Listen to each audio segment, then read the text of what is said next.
آقا جناب احمد مصطفیٰ محمد مصطفیٰ کی بارگاہ بیکش پناہ میں درود شریف کا نذرانہ عقیدت پیش کریں، پڑھیں بآواز بلند۔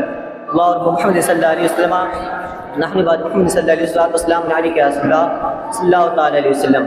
حضرات محترم، میں نے جس آیت کریمہ پڑھنے کا شرف حاصل کیا، اللہ رب العزت قرآن مجید میں ارشاد فرماتا ہے، یا ایھا النبی حسبک اللہ ومن اتبعک من المؤمنین، اے غیب بتانے والے نبی، اللہ تمہیں کافی ہے اور یہ جتنے مسلمان ہیں یہ سب تمہاری پیروی کرنے والے ہیں۔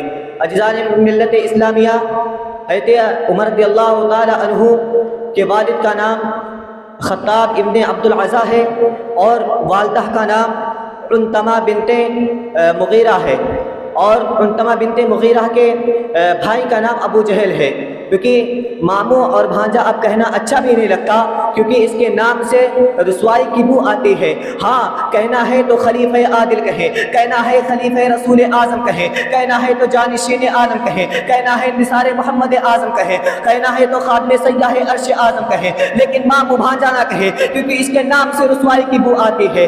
اجزان ملت اسلامیہ، آپ کے اسلام قبول کرنے کے بارے میں بہت ساری مختلف روایات ہیں، مگر مشہور روایت یہ ہے کہ حضرت انس رضی اللہ تعالی عنہ سے حوالہ ہے کہ حضرت عمر رضی اللہ تعالی عنہ نے اپنے تلوار کو حامل کیے اور ایک روز گھر سے باہر ہی نکلے تھے کہ بنو زہرہ کے قبیلے کے لوگ سے آپ سے ملاقات ہوئی۔ بنو زہرہ کے قبیلے کے لوگ نے آپ سے سوال کیا کہ اے عمر، کہاں جانے کا قصد و ارادہ کیا ہے؟ یہ ننگی تلوار کہاں لے کے جا رہے ہو؟ چونکہ آپ دور جاہلیت میں بے بات بہادر شخص تھے، انہوں نے بے جستہ میں جواب دیا کہ آج میں اسی تلوار سے پیغمبر اسلام کا خاتمہ کروں گا، آج میں اسی تلوار سے پیغمبر اسلام کا خاتمہ کروں گا، اسی ارادے سے اس شدت کی گرمی اور تپتے ہوئے دھوپ میں باہر نکلا ہوں، آج میں بانی اسلام کا خاتمہ کروں گا۔ بنو زہرہ کے قبیلے کے لوگ نے کہا، اے عمر پہلے سنو، پہلے اپنے گھر کی حالت دیکھو، کہا میرے گھر میں کیا ہوا ہے؟ کہا تمہارے گھر میں تمہارے بہن فاطمہ بنت خطاب اور تمہارے بہن سعید بن زید، وہ بھی تو اسلام لا چکے ہیں، وہ اپنے آبائی اسلام سے پھر چکے ہیں۔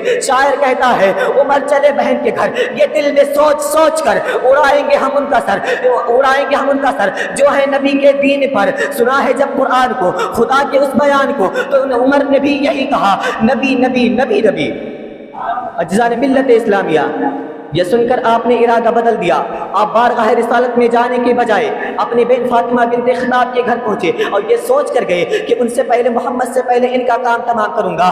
دروازے پر دستک دی، گھر کے اندر چند مسلمان موجود تھے جو آہستہ آہستہ قرآن مجید پڑھ رہے تھے۔ عمر کی آواز سن کر سب ادھر ادھر گھر میں چھپ گئے۔ بہن نے دروازہ کھولا، حضرت عمر رضی اللہ تعالیٰ عنہ نے چلا کر کہا، اے اپنی جان کے دشمن، تو بھی مسلمان ہو گئی ہے، تو اپنی آبائی اسلام سے پھر چکی ہے۔ پھر اپنے بہنوی سعید بن زید پر جھپٹے اور ان کی داڑھی کو پکڑ کر زمین پر پٹک دیا اور ان کے سینے پہ سوار ہو کر مارنے لگے۔ حضرت فاطمہ بنت خطاب اپنے شوہر کو بچانے کے لیے آگے بڑھی تو حضرت عمر نے ان کو ایسا تماچا مارا کہ ان کے کان کے جھومر گر پڑے، ان کے کان سے خون کا لہو لہان ہو گیا۔ بہن نے غصے سے کہا، جب تمہارا کوئی دین سچا نہیں تو میں گواہی دیتی ہوں، سوائے اس معبود کے اس کا کوئی رب نہیں، بے شک اللہ محمد اللہ کے بندے اور اس کے رسول ہیں۔ حضرت فاطمہ بنت خطاب نے نہایت پردرا انداز میں دنیا سے بے نیاز ہو کر عشق مصطفیٰ میں ڈوب کر یہ اعلان کرتی ہے کہ اشہد اللہ الہ الا اللہ و اشہد ان محمد رسول اللہ۔ اس لیے تو اعلیٰ حضرت فرماتے ہیں، جان ہے عشق مصطفیٰ، روزے فضو کرے خدا، جن کو ہو درد کا مزہ ناز دوا اٹھائے کیوں۔ اجزان ملت اسلامیہ، اب بیداد کا ہاتھ رک گیا، دل شکستہ میں پڑ گیا، دل و دماغ ہر سو گشت کرنے لگا۔ تھوڑا دم مارنے کے بعد عمر نے کہا، بہن ذرا لاؤ کتاب، وہ دیکھو وہ کون سی کتاب ہے، وہ کون سا دین ہے جو تم اس طرح اس پر عاشق ہو چکی ہو۔ بہن نے جواب دیا، بھائی عمر، وہ میرے نبی کا بتلایا ہوا خدا کا پاک و صاف کلام ہے جس کے مومن کے علاوہ کوئی چھو نہیں سکتا۔ اگر آپ کو چھونا اور دیکھنا ہے تو آپ پہلے غسل کریں، کیونکہ آپ بتوں کی پوجا کرتے ہیں، بتوں کی پوجا کرنے والے نجس ہوتے ہیں۔ خدا تعالیٰ کا فرمان ہے، ان المشرکین نجس، بے شک مشرکین نجس ہوتے ہیں۔ اجزان ملت اسلامیہ، حضرت عمر نے اس کتاب کو دیکھنے کے لالچ میں بہن کے کہنے کے مطابق غسل کیا، وضو بنایا۔ ادھر بخوف عمر حضرت خباب رضی اللہ تعالی عنہ جو اسلام لا چکے تھے، گھر کے ایک گوشے میں چھپے ہوئے تھے، جب سنا اور دیکھا کہ حضرت عمر کی دل میں نرمی پیدا ہو گئی ہے، وہ گھر سے باہر نکلے۔ حضرت فاطمہ بنت خطاب نے کتاب کے اوراق کو سامنے رکھا اور اٹھا کر دیکھا تو اس آیت پر نظر پڑی، سبح للہ ما فی السماوات والارض وهو العزیز الحکیم۔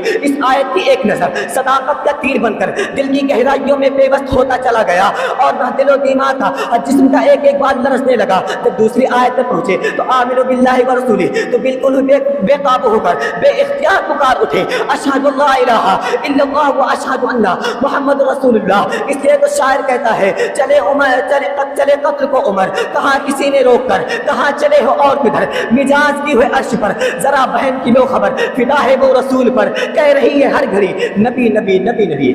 مولا تعالیٰ کی بارگاہ میں دعا ہے کہ میرے بولنے میں، آپ حضرات کے سننے میں کسی قسم کی غلطیاں ہوئی تو اللہ تعالیٰ اسے معاف عطا فرمائے۔